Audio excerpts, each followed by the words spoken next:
Olá, boa tarde para você. Voltamos no canal Visão Liberal com mais uma entrevista especial. Hoje falando de saúde.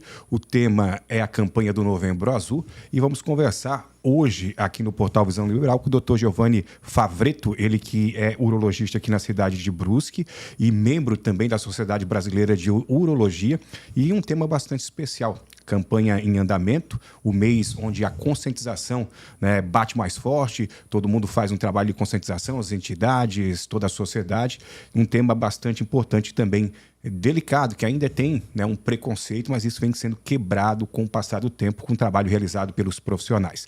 Doutor Giovanni, bem-vindo ao Visão Liberal. Obrigado aí pela participação. Esse mês, né, de novembro se intensifica a conscientização, falar sobre esse tema tão importante que é o câncer de próstata, né, a prevenção, de que forma, né, identificar e também tratar. Doutor, bem-vindo. Fala um pouquinho sobre esse trabalho realizado pela Sociedade Brasileira de Urologia e também o trabalho desenvolvido pelos profissionais de saúde aqui do nosso município. Perfeito. Boa tarde, Hamilton. Boa tarde. Obrigado mais uma vez o convite aqui. Fico muito honrado, né, por poder falar um assunto tão importante para a nossa saúde masculina, né? Sim. O mês Novembro Azul equivale ao mês Outubro Rosa da mulher, né? Sim. Que é o combate e prevenção ao câncer de mama. Então nós temos, então, para os homens, o Novembro Azul, que é o mês tido como de prevenção e combate ao câncer de próstata. Mas temos que dar, claramente, o enfoque no câncer de próstata, que é o câncer mais comum nos homens, né? Sim. Mas também temos que falar sobre a saúde em geral, a saúde do homem, né? Como é que está a questão de pressão arterial, diabetes e outras doenças que não só o câncer de próstata. Sobre essa situação do Novembro Azul, essa campanha, né, vem sendo intensificada, se fala sobre saúde durante todo o ano, é importante cuidar durante todo o ano, mas tem essa campanha de conscientização. A gente sabe que as mulheres, elas são mais cuidadosas, elas acabam, na maioria, procurando mais o sistema de saúde, os profissionais. O homem ainda tem um pouco de resistência, claro, não é né, a totalidade, mas como lidar com essa situação, principalmente com relação ao câncer de próstata, que é um assunto bem importante e que é necessário falar. Infelizmente, ainda na nossa sociedade, aqui no Brasil, ainda é muito preconceito, muito tabu, né, sobre a saúde masculina, ainda mais quando se fala em urologista, né, que vem na cabeça do homem aquela questão de toque retal, toque da próstata, né, avaliação da próstata. Então, assim, nós temos que ter em mente que, assim, no próximo triênio, nós teremos mais de 70 mil casos de câncer de próstata no Brasil, por ano, né, no próximo triênio, ok? Mais de 16 mil mortes por ano da doença. Então, é um problema de saúde, né? Saúde pública, né? Então nós temos que orientar o nosso homem, né, a procurar o atendimento quanto antes para fazer a prevenção, né? A mulher, a partir dos 16 anos de idade, praticamente já procura o ginecologista para fazer de rotina, né, os cuidados em saúde. Já o homem não. Depois que sai do pediatra, lá com 13 anos de idade, só volta no médico, nem sempre o urologista, um clínico geral, nos 40 anos, 45 anos de idade, quando surge algum problema, algum sintoma. Então, às vezes, é tarde demais. Ainda mais diante de uma doença que é silenciosa. O câncer de próstata tem poucos sintomas. Doutor, e os sintomas, já que o senhor falou sobre isso, quais são os sintomas? É de fácil detecção? Tem também a questão genética de predisposição, de que forma identificar isso? E é importante falar sobre esse tema também e as formas necessárias de identificar. É claro, procurar sempre o médico, né, mas certamente tem algumas dicas e alguns detalhes a passar. Sempre no consultório, assim, a primeira pergunta que vem são os fatores de risco. Sempre o homem quer saber quais são os fatores para ter um câncer de próstata, né? Então, basicamente, nós temos 4 fatores de risco, né? Não sei, aqui, ó. Aqui essa imagem fica bem didática para a gente entender, Hamilton. O principal fator de risco, lá, o histórico familiar, né? Se o homem tem avô, pai, irmão com câncer de próstata, né? Então a chance dessa pessoa desenvolver o câncer de próstata é 50% em vida. Certo? Então, esse é o principal fator de risco, questão genética. Segundo lugar, é a idade. Acima dos 50 anos, para qualquer doença crônica, o câncer de próstata é uma doença crônica, né? Então, existe o risco de várias doenças crônicas e aqui inclui o câncer de próstata. Então, a partir dos 50 anos, todo mundo tem esse risco inerente. A gente não consegue mudar, nem o histórico familiar, nem a idade, né? A cor da pele. Pessoas da raça negra têm um risco 3 vezes maior de desenvolver o câncer de próstata. Isso porque eles têm maior sensibilidade à testosterona. E geralmente, quando tem um câncer de próstata, é mais agressivo na raça negra. Então, mas são coisas que você perceba nesse quadro aí. Não tem como a gente mudar. A idade... Está sendo projetado, inclusive, na tela para quem está acompanhando nesse momento, bastante visível aí o que o Dr. Giovanni está explicando. São 3 fatores de riscos imutáveis, vou botar assim, história familiar, a idade e a cor da pele. Agora, a obesidade, não. Atrás do nosso gordinho ali, nós temos várias outras coisas por trás, né? Hábitos de vida não saudáveis, né? Não faz exercício, né? Dieta rica em gordura, carne vermelha, né? Fuma, tabagismo, alcoolismo, né? Não faz exercício físico. Então, atrás daquele homem obeso, nós temos tudo isso por trás. Então, não só aumenta o risco de câncer de próstata, mas outras doenças crônicas. AVC, infarto, AVC é o acidente vascular encefálico, derrame, né? Mais conhecido como derrame. Infarto e outras doenças, diabetes, hipertensão. Né? Aqui a gente consegue intervir nesse quadro de obesidade. Os outros 3 fatores, não. Doutor, com relação à questão, né, dos sintomas, isso é importante. Sentiu o que a pessoa está no dia a dia, sentiu o que ela sentiu que ela deve procurar de forma imediata já o médico. Com relação à idade também, existe, né, uma idade específica que é necessário fazer o exame. De que forma o senhor pode explicar isso para quem está nos acompanhando nesse momento? Milton, antes dessa imagem, se tu puderes Adriano, colocar voltar uma imagem da próstata para explicar, para a gente explicar, né? Para quem está nos vendo entender. Aqui, ó, a seta, a flechinha verde mostra aponta a próstata, que fica logo abaixo da bexiga, que está numa seta preta lá em cima, certo? Então, se a gente entender assim, a próstata em si é uma glândula sexual, faz parte do sistema reprodutor masculino, certo? Então é importante para a produção do líquido prostático, que vai compor o sêmen, e aí é importante para a fertilidade masculina, certo? Então, na imagem fica evidente que a bexiga, ela armazena a urina, que drena dos rins. Acumula urina dentro da bexiga, a bexiga contrai e joga a urina para fora, através de um canal urinário, que a gente fala de uretra, né? E se você perceber, a uretra, o canal urinário, passa dentro da próstata. Então, a urina que vai da bexiga até a ponta do pênis do homem, a glândula prostática é exclusiva do homem, né? Sim. Só para a gente deixar bem claro. Então, a urina passa por dentro da próstata. Isso é importante para a gente entender os sintomas. Né? O paciente está lá com câncer de próstata. O que é o câncer de próstata? É um crescimento anormal da glândula, crescimento desordenado, tem uma mutação por algum fator que, né, às vezes a gente não consegue determinar. A célula começa a crescer desenfreadamente e pode levar a sintomas urinários. Então, se você tem essa imagem na cabeça, você consegue entender. Esse paciente pode ter. Agora vem um outro quadro que eu até chamei a atenção para os sintomas, que são os mais comuns. Né? A outra imagem, né? A outra, Adriano. Colocar a outra imagem.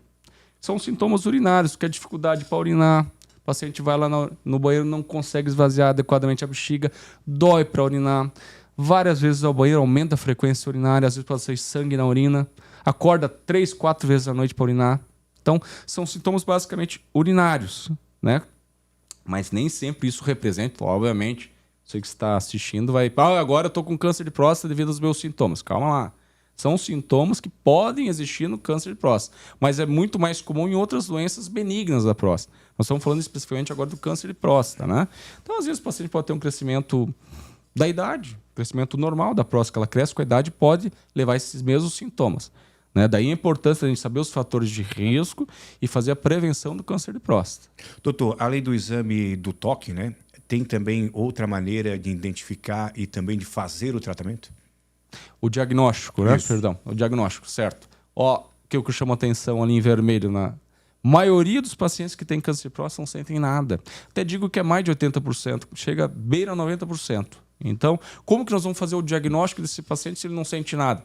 E muitos nem acabam procurando o médico, né? Já que não sente nada, é isso que o homem pensa, né?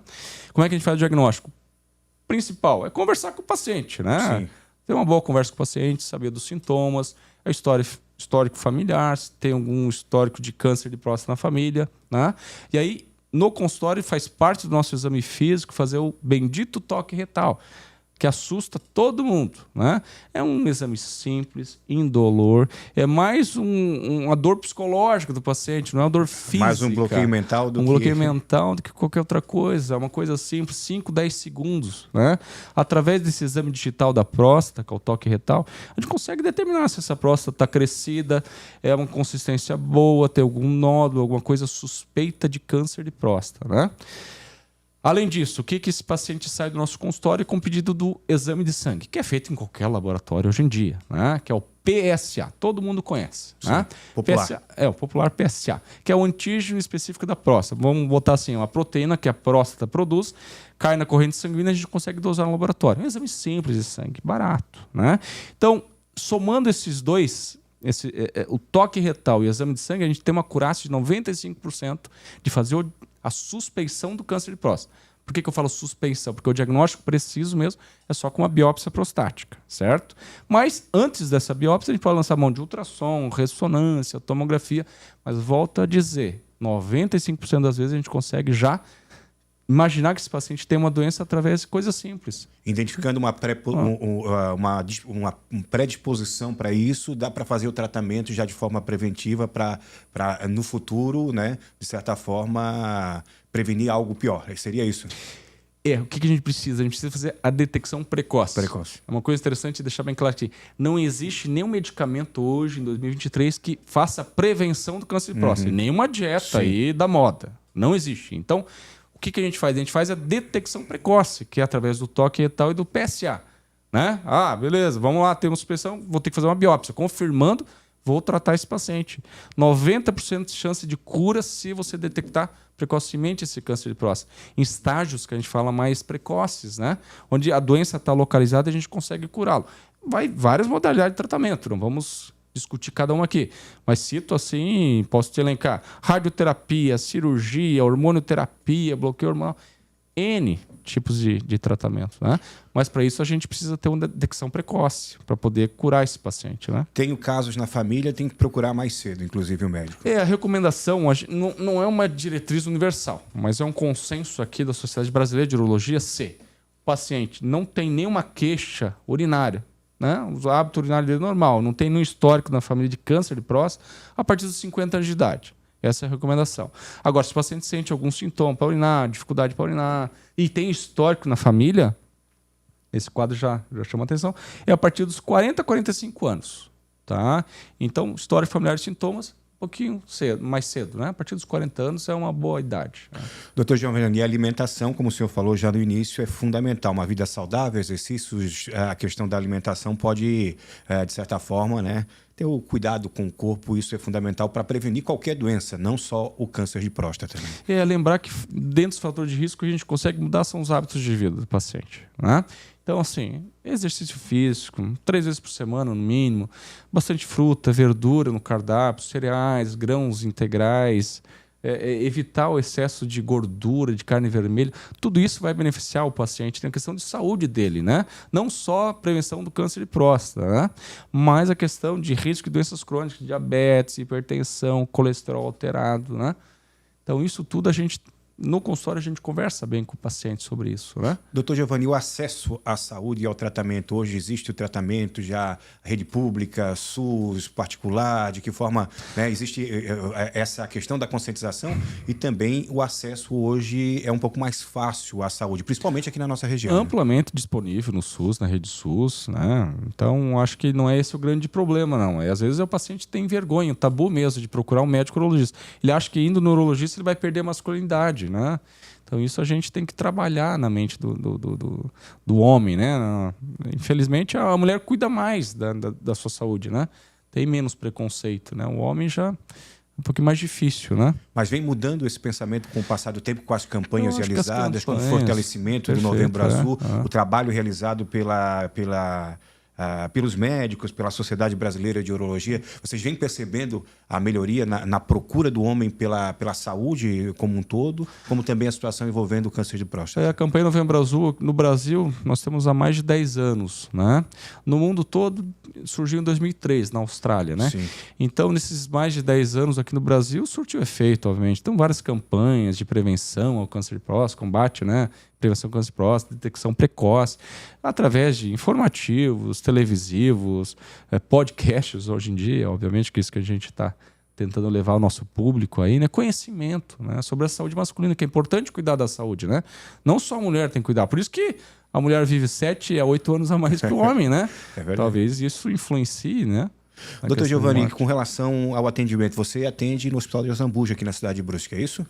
Isso, meus atendimentos é dentro do Hospital Azambuja. Né? A gente tem um centro de urologia, juntamente com o Dr. Rudimar, né? O nosso colega urologista na clínica. Atendemos todos os dias, né? Em período, né? Comercial, né? Horário comercial. E também as nossas cirurgias são todas desenvolvidas lá dentro do Hospital Azambuja também. Falando sobre a importância de comunicar, a gente falava agora, o doutor falava inclusive sobre a importância de comunicar, falar em podcasts, programas de entrevistas, programas de comunicação de massa, também redes sociais. Existem palestras também que são proferidas pelos profissionais quando solicitado, né, por alguma entidade, grupos aqui da região, onde o médico vai já para um grupo grande de pessoas, leva essa informação, leva o que o senhor apresentou aqui. Isso é importante também dessa campanha de Novembro Azul e também em outros momentos, né, do ano aí, sempre falar de prevenção. Não deixar só para novembro, Sim, né? Mas eu acho que novembro a agenda fica cheia. Realmente é entrevista para várias empresas e que bom, né? A gente sempre vai com gosto, né? É um prazer estar falando desse assunto, né? Eu sou suspeito para falar, o médico urologista, né? Mas é sempre legal, sempre tira as dúvidas do pessoal e levar conhecimento, né? Isso é importante, né? Importantíssimo. Doutor, vamos colocar medo aí nos homens, então. A questão, uma das situações é que o não tratamento e a não detecção do câncer de próstata é a questão da impotência sexual. Isso também, né? Vamos assustar eles? Também, vamos botar lá. Então ele já não vai no urologista por causa do bendito toque retal, que é uma coisa simples, indolor. Depois o mais prejuízo um trauma maior. psicológico que outra coisa, né? E aí você tem todo esse trabalho, né, de mudar a cabeça dele, esse homem vem. E aí tem histórico familiar, é negro, obeso, fatores de risco. Nem sempre tem sintoma, Maria não tem sintoma nenhum, tá? A gente consegue fazer o exame, consegue fazer o PSA, faz a biópsia, achou o diagnóstico de câncer de próstata. Aí é um trabalho extra convencê-lo do tratamento, muitas vezes, por incrível que pareça. Ele dá prioridade à questão sexual, porque assim, já que tu tocou no assunto, claro, depois de um tratamento da próstata por câncer, muitas vezes tem complicações inerentes, os efeitos colaterais de qualquer tratamento, não só da cirurgia, mas de uma radioterapia, por exemplo, bloqueio hormonal. E aí ele já vem na questão da sexualidade. Geralmente há um prejuízo, mas ele pode ser reversível. Tem tratamento contra essa questão. Medicamentos, injeções, então isso não deve ser pensa só no imediato e não... Né? A gente tem que botar prioridade à vida primeiro, né? O controle oncológico, a cura oncológica, a cura do câncer. Mas muitas vezes os homens colocam o sexo acima de tudo, né? Então é normal os efeitos colaterais, um pouco de incontinência urinária e impotência sexual. Leve, geralmente são casos leves que se revertem com o tempo. Muitas vezes sem tratamento nenhum. Só esperar, tempo ao tempo. Né? Mas isso acaba assustando muitos os homens, né? E aí já não procura a gente para fazer o exame, imagina quando for para fazer um tratamento oncológico, né? Existe uma resistência, inclusive, quando detecta, depois para fazer o tratamento. Também, a gente passa toda semana esse trabalho. Doutor Giovanni, falando em desafios, né? A gente está falando sobre a campanha do Novembro Azul. Vamos continuar a falar sempre sobre isso dentro da nossa programação. Mas como profissional, o senhor assume um novo desafio como diretor clínico do Hospital de Azambuja, o maior hospital da nossa região, a referência aqui dessa nossa micro-região, Guabiruba, Botuverá, Nova Trento, São João Batista. Gaspar tem seu hospital que se direciona para Blumenau, Brusque, essa região, e ele tem uma importância fundamental para o setor de saúde da nossa cidade. Fala um pouquinho sobre essa responsabilidade. É uma estrutura do hospital que a cada dia que passa ela é melhorada, tecnologia, bons profissionais de estrutura.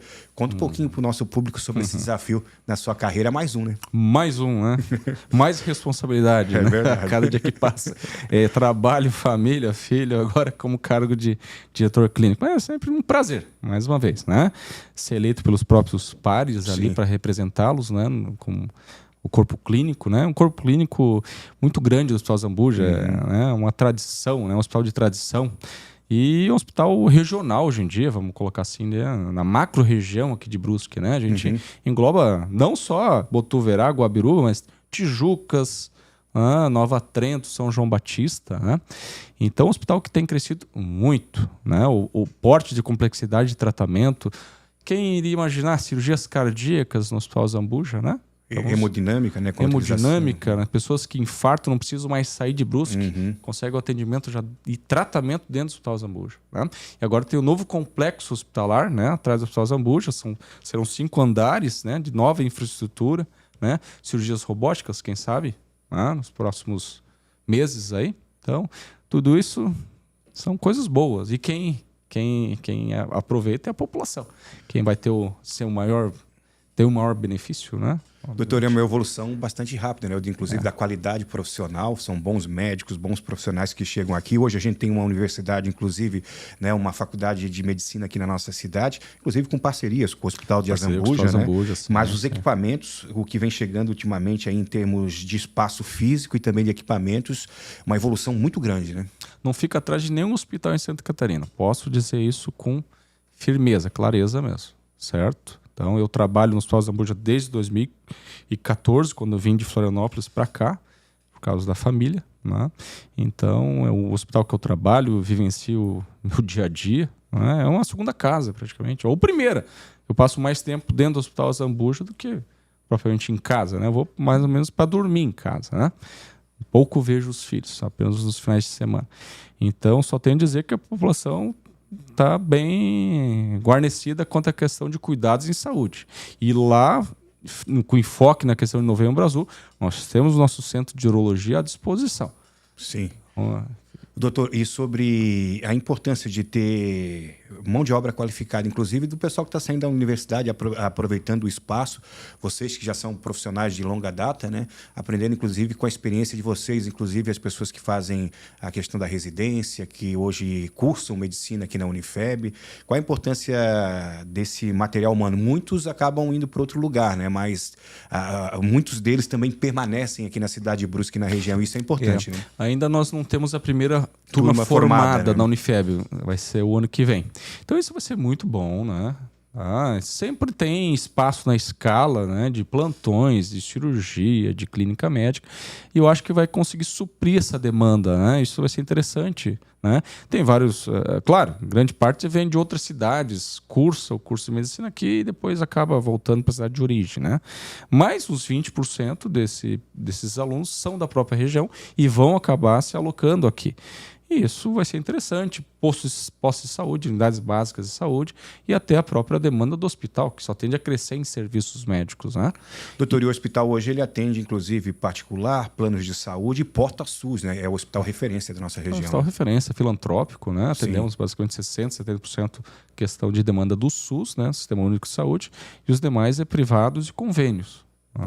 Vocês passaram, inclusive, né, todos os profissionais de saúde, e nesse momento, né, da pandemia, teve esse pós-pandemia também, com investimentos em saúde que é necessário. Todo mundo percebeu a importância, né, de uma estrutura de saúde que possa, de certa forma, ser adequada e também absorver a demanda da região, né? Teve um pós esse pandemia, despertou a necessidade, inclusive, do governo, de parcerias, de maior investimento, como o doutor Veis. Foi um aprendizado triste, né, diante da pandemia, perdemos várias vidas, né? Mas, por outro lado, trouxe equipamentos, né? Nós estamos, inclusive, inaugurando nesse final de semana, no sábado, com a presença do governador do estado, a nova UTI. Sim. Né? Serão mais 10 a 11 leitos de UTI. Na unidade de tratamento intensivo, né? São quantas aproximadamente hoje? Nós temos 2 unidades de UTI, né? 2 unidades de tratamento intensivo, né? São mais de 20 leitos. Teve um salto grande, né? Fantástico, né? Às vezes você pega Florianópolis, não tem a quantidade de leitos de UTI que nós temos aqui. Então isso é muito bom, né? Essa parceria também do hospital com o governo do estado, isso tem ajudado, contribuído bastante, né? E também com a ajuda de grandes empresários que a gente tem. Sim. Né? Aqui em Brusque, que sempre estão a nosso dispor para buscar financiamento através do network com algum deputado conhecido que possibilite, né, essa entrada de recursos no hospital. Sociedade forte e as entidades e também as instituições vão se fortalecendo com essa participação, isso é fundamental, né? Com certeza. Nós temos empresários. Vamos citar aqui, eu acho que vale a pena fazer, né? Claro. Dar os agradecimentos. Nosso querido Cisso, nosso amigo Cisso, né? Um abraço para o nosso amigo. Sempre envolvido. Deve estar nos escutando. Foi nosso entrevistado aqui, inclusive. Tá uma repercussão, a entrevista dele aí tá grande. Mas ele fala com mais elegância do que eu, né? Eu sou um vocês cara dois mais... são elegantes. O mais introvertido do que ele, certo? No consultório eu me viro nos 30, mas aqui diante de vocês aí a gente fica mais envergonhado. Mas agradecimento a ele, quantas coisas conseguiu o Hospital Azambuja, sempre trabalhando nos bastidores. Sim. Ok, o Ingo Fischer, Luciano Hang. Então são pessoas que a gente tem que só agradecer. né? E a diretoria do hospital também, deixa o meu agradecimento também. Padre Nélio, Gilberto, Marcílio, doutor Eugênio, né? Eu acho que são pessoas que pensam no futuro, né? Estão pensando na saúde da população.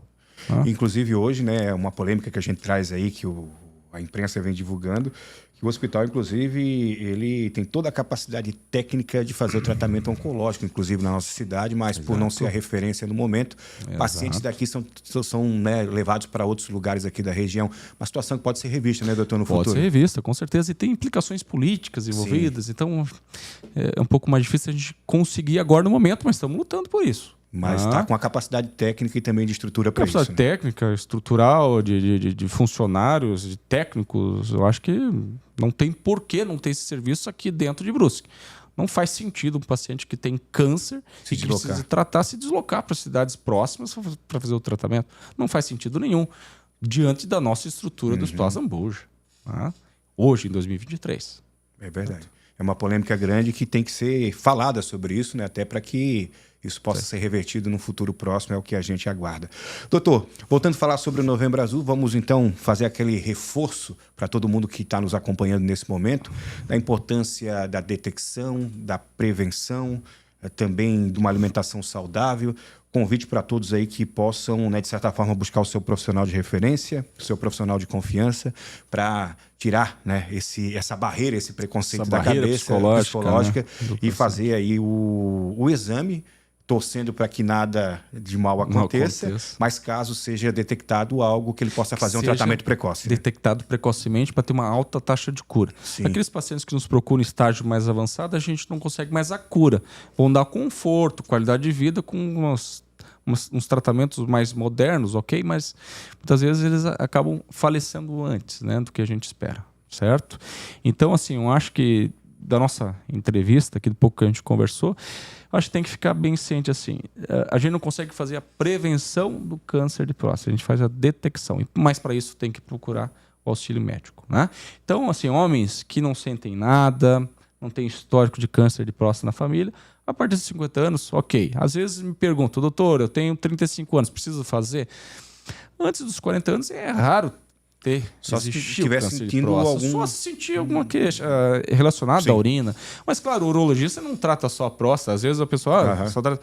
A gente trata questões hormonais, cálculos renais, famosa cólica renal, né?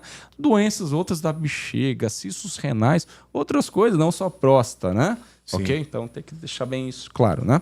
Então, e se tem sintomas, obviamente, então procurar a partir dos 40 anos, ou histórico de câncer de próstata na família, a partir dos 40. Antes dos 40, são raros, né? Os casos de câncer de próstata. Então, eu acho que o homem tem que deixar um pouco de ser desleixado a questão da saúde, né? Achar que é o super-homem, que nunca vai adoecer, que ele precisa manter a família, assim, a questão financeira da família, tem que trabalhar um monte, não precisa cuidar dessa...